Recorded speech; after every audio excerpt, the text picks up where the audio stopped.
Okay, minasan. Today we're gonna talk about Kamen Rider Geats episode 36. What a crazy episode this is. I feel like this episode low-key review a lot of detail that is setting up for the final arc of the series. So the final arc of the series is definitely gonna be called Grand Prix because they have been teasing us with this name for the longest time. Is a little bit of how Yuya Takahashi actually write his story. You know how when you watch Kamen Rider Exit, like every single episode, someone is gonna mention the Kamen Rider Chronicle, Kamen Rider Chronicle, Kamen Rider Chronicle. It is like you can't get that name out of your mind, man. And by the end of the story, we finally get to see it happening, Kamen Rider Chronicle happening. And right now, it is something similar to Kamen Rider Geats with the Grand End and Grand End and Grand End and Grand End and Grand End and all those stuff has been teasing us that, hey, this is how all of the story is gonna end. But with that being said, let me talk about something really interesting that I really did not see coming, and that is Niram wanting to find out the truth of what happened to Mitsune and what is the birth of Ukiyo S itself. Like, why does Niram wants to do this thing? Is he acting on his own personal curiosity, or is he actually acting on behalf of the order of Suelo itself? Because in this episode, he ordered Pangjek to meet with Ukiyo S and to actually tell him that I'm back, I'm on your side, and Pangjek says that I'm here to find out what actually happened to your mom, and we don't have a lot of time because the grand end is actually coming. So it almost seems like Niram is actually, even though he says that, hey, let us prepare for the grand end, but he also don't really want to leave this reality as well, because remember what he said when he is talking to Neon's grandma father. He said like for him, happiness is to eat a hot bowl of ramen in a cold day. That is so Niram, okay? Like Niram is really enjoying his life here in this current day, and I just has a feeling that he might not actually wants to leave, okay? So I mean, like it also, like, I mean, like the way he talks to Neo's Karama father also show that even though we might not fully understand what Niram true objectives here, but he actually sincerely believes that he wishes that Neo's Karama father to find true happiness out there. He's like, I don't know, man. Like Niram might not, even though like he's just trying to do his job, he's like a corporate guy, something like that, but at the end of the day, if you want to have a chit chat with him, he's kind of like a chill dude. I felt like he is that type of person, okay? So I am not sure what is the allegiance of Niram right now. Is it with Suel or is it with someone else? I'm not sure, okay? But this is all really interesting. The next thing I want to talk about is someone that I already mentioned, which is Neon's Kurama father. It actually relates to the ending of Neon's storylines or story arc, whatever you want to call it. For me, I have preached this, I have talked about this religiously, like how Neon's Kurama's ending, and then like her story ending should actually be her finally accepting the love, and also, like, like in order the love from the parents and the love of the the Kurama family itself, and in order for her to do that, the parents need to have a change of heart as well, and for that to truly happen, the father needs to be the one that actually choose to love Neon Kurama, like even the mom itself. And I actually talk about how the mom could actually be the one that actually reach out to Neon first rather than the father, and that is gonna be how Neon's Kurama's story arc is gonna end. Like she's gonna find find love again in this broken family, and that is something interesting, I would say. I mean, like, if I'm the script writer, I would definitely write a story like that, okay? Like, I know a lot of people don't really like that idea, like how Neon's Kurama is, and ending is gonna be with the person that actually torture her the most, the person that she tries to run away the most, something like that. But I just felt like that is gonna send a really strong message for all the youth out there, like, or like there's a lot of time you feel like your parents don't understand you, and yeah, they don't understand you, but if they are willing to change, and you need to you need to be willing to accept them for their love and forgive them for their past mistakes, something like that, rather than just rejecting them full on. Just a thought, okay, just a thought. And the next thing I just want to talk about here is Kekera. Okay, Kekera, what the fuck? Okay, like legit, like what is going on, Kekera? Like I kind of like secretly still hope Kekera is kind of like a good guy, something like that, but no, Kekera is selfish, man. Like he is like the one of the most selfish supporter out there. Like he literally is not actually seeing doesn't see Kewa as a human at all. He just see Kewa as his tool, his toy that he wants him to be a real rider, because every single rider needs to have a tragic backstory, like how Kamen Rider W, like Hidari Shotaro actually loses the master, and even in Kamen Rider Oz we actually get to see AG, like AG like fell to save that little girl, and that is why he always go the extra mile to ensure he save people. Like he wants all these like very dark backstory so that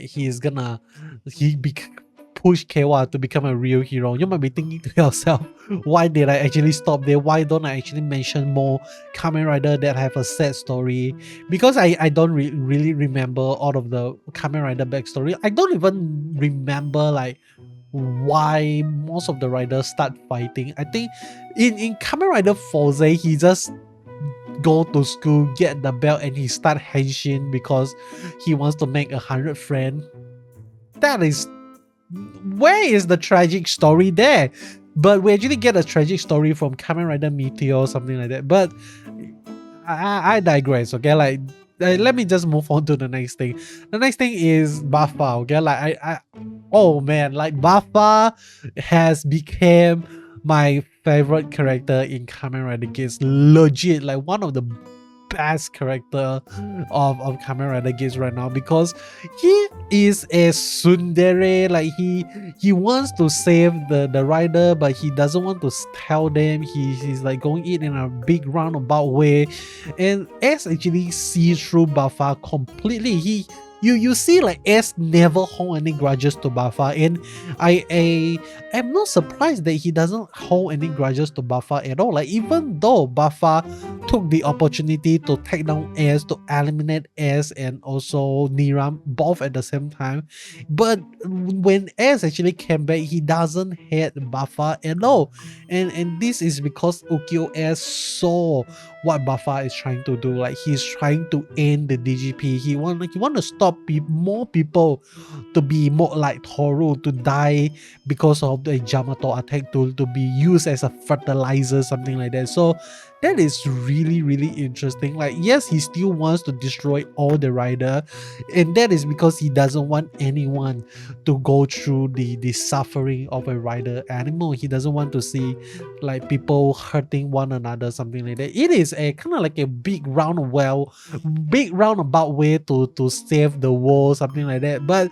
Buffa, now it kind of like makes sense on like a lot of people actually says that how Buffa character is like, he is actually being kind of like a hypocrite. Like he's like, oh, you are doing exactly the same like the rider that you hate are doing, blah blah blah blah blah blah, something like that. He do it to save them, man. Like that is so, I want to say cool, but he is cool, okay? Like Buffa, respect, and his drawing is super duper bad. When I saw his drawing, oh man, like he actually took the effort to draw, like just write their name, bro. Like why do you even draw? That is really insane. But another cute person and another like character that I really love in this series is Sarah, okay? Like in this after she find out that Kewa actually joins the DGP, the Desire Royale as a rider once again, she is kind of a little bit angry at Kewa, but after that she immediately kind of like push through and say that, hey, you both of us are not the important thing anymore. There's also Neon in the picture. Then she like proudly proclaimed that, yeah, I'm gonna do this, I'm gonna win the Desire Royale, something like that. But I mean, like, are we actually gonna see like Suelo fulfilling the wishes of this round of the Desire Royale? I have a feeling that we are not actually gonna finish this round of the game itself. But with that being said, let me move on to the next thing, and that is Akimedo Goodbye Sayonara. Honestly speaking, when I see Akimedo kind of like dying, passing out, something like that, like he actually saw all those Jyamato coming to cry together with him, something like that. At first, honestly speaking, I thought that he is actually kind of like hallucinating, that the Jyamato is actually crying for him, but actually they are actually eating his body. But I don't think that's the case. He just died, okay? He just died, and what he see is what he get. And I would say that is kind of like a bittersweet ending for Akimedo. I kind of like want to see like the Jyamato be the final boss of the series, something like that. And we might still see that happening, because Sparrow ID Core is in the possession of Beroba right now, and there is definitely a way for them to resurrect Sparrow, because both Beroba and Kekira now holds the Vision Driver. So if they want to resurrect Sparrow, Daichi, whatever, they can. I mean, like, he's not dead, okay? He is not dead.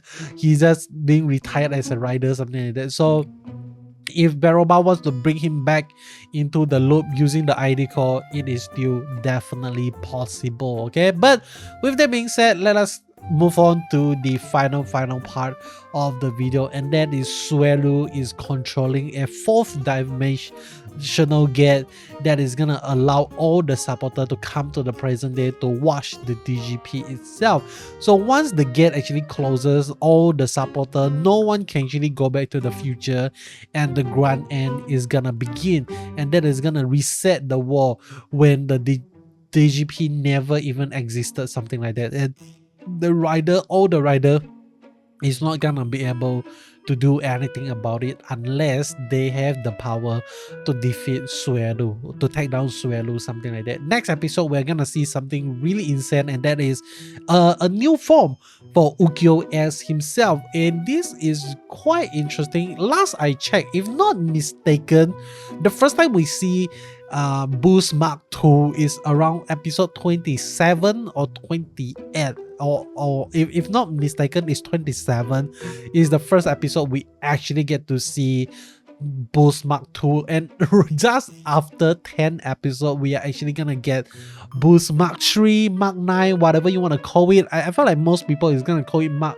3 because it has 3, okay? So I think that is gonna be Mark 3. It is gonna be really insane because it is all white with a little bit of red color, and we actually get to see a lot of fan drawing actually leans toward this idea of a power-up suit, something like that. So I'm really glad that Toei's suit is looking slightly similar to it. But with that being said, let me move on to nothing else.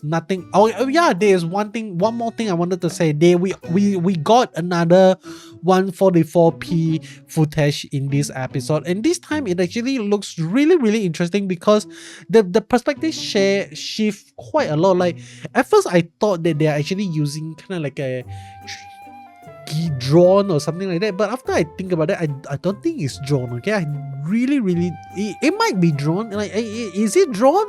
Like, I have a feeling that it could be drawn, that they're actually flying around like FPV drawn, something like that. But after I see what happened, it might really be it might really be a 360 camera, okay? Like, if you know anything, I really hope I can talk to the production team in Kamen Rider Geats right now. Like, I just want to find out more, like how do they actually film certain scene, how do they do this, how do they do that. And I mean, like one day, okay, like one day, like I hope I can be famous enough, or I can have the correct connection, which actually allows me to be present on one of the shooting for one of the episode of the Kamen Rider franchise. It is gonna be so amazing. I can be kind of like a what do I call it, like